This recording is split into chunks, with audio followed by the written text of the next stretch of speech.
Hi, this is Fred from Invisible.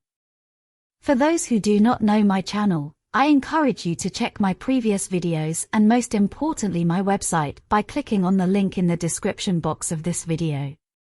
I would love to hear from you regarding both the quality of the videos and the website. So please leave a few words in the comments section of this video.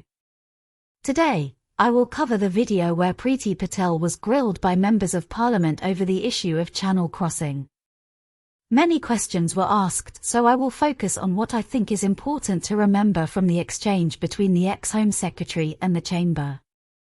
At 15.15 minutes, the question of how can the Met Police improve its recruitment process and check on those who apply for the jobs was asked, followed by a question on the strategy that relates to enforcing the law against abusers at 20.53 minutes of the conversation. Priti Patel had no real answer and started some kind of businesslike pitch about the police force excellence.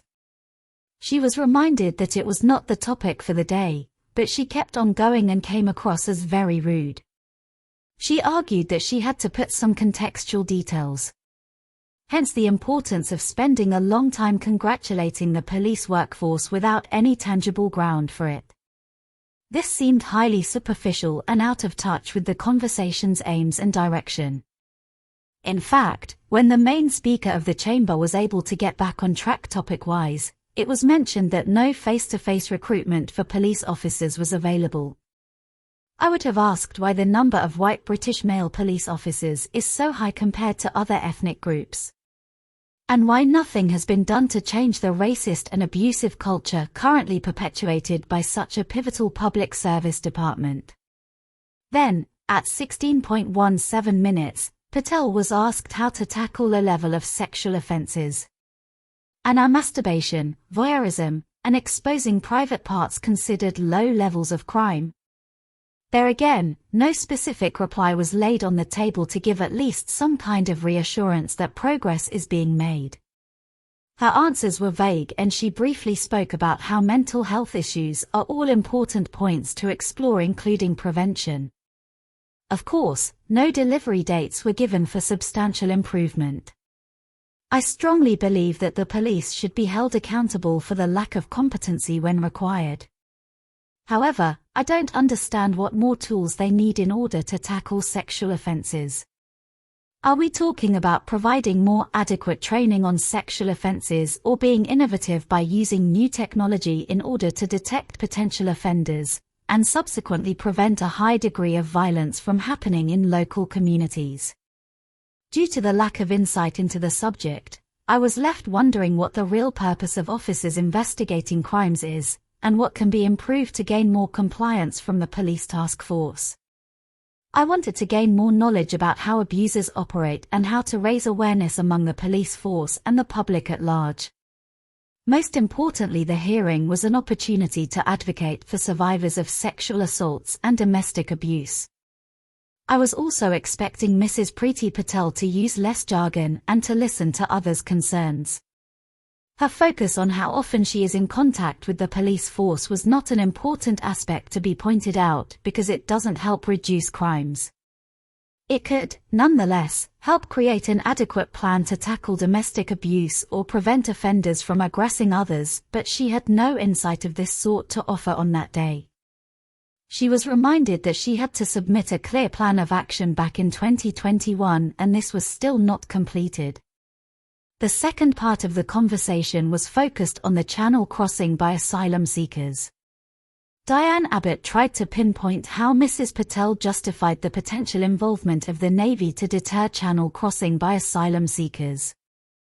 Mrs. Patel used a lot of jargon and didn't want to answer the question.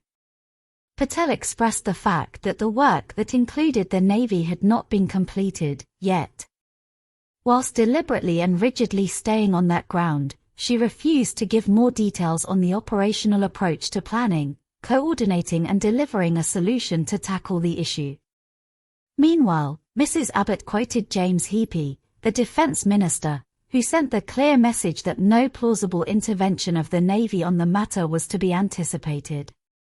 To conclude, the Tory party has once again shown a lack of transparency and professionalism that is highly patronising and demoralising. The only real certainty here is Patel's inability to be effective and efficient. In addition to her incapacity to understand that the public and her colleagues are not duped by her lies. I am glad that she resigned, and I hope that she will not be given any type of front bench opportunity in Parliament ever again.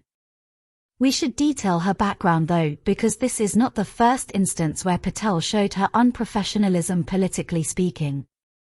Patel had to resign in November 2017 over an unofficial meeting with Israelis as UK International Development Secretary. And the same year she stopped paying her husband £25,000 for advising her whilst in office.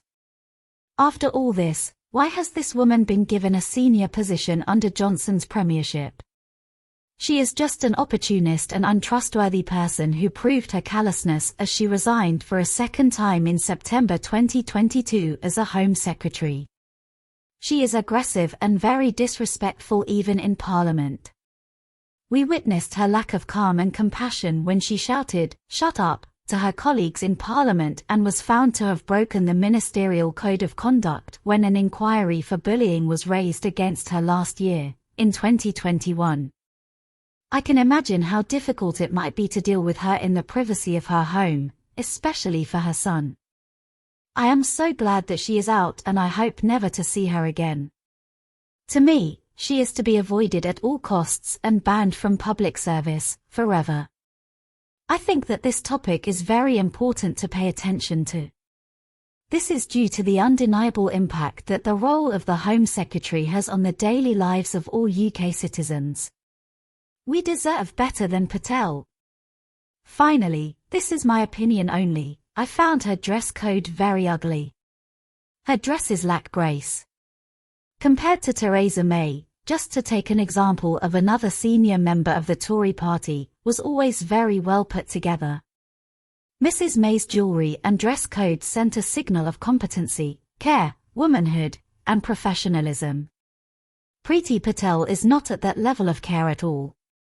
And as a woman from an ethnic minority, I must admit that she looked dishevelled, not appealing nor aspirational. This is all for today, thanks for listening to me and see you in the next video.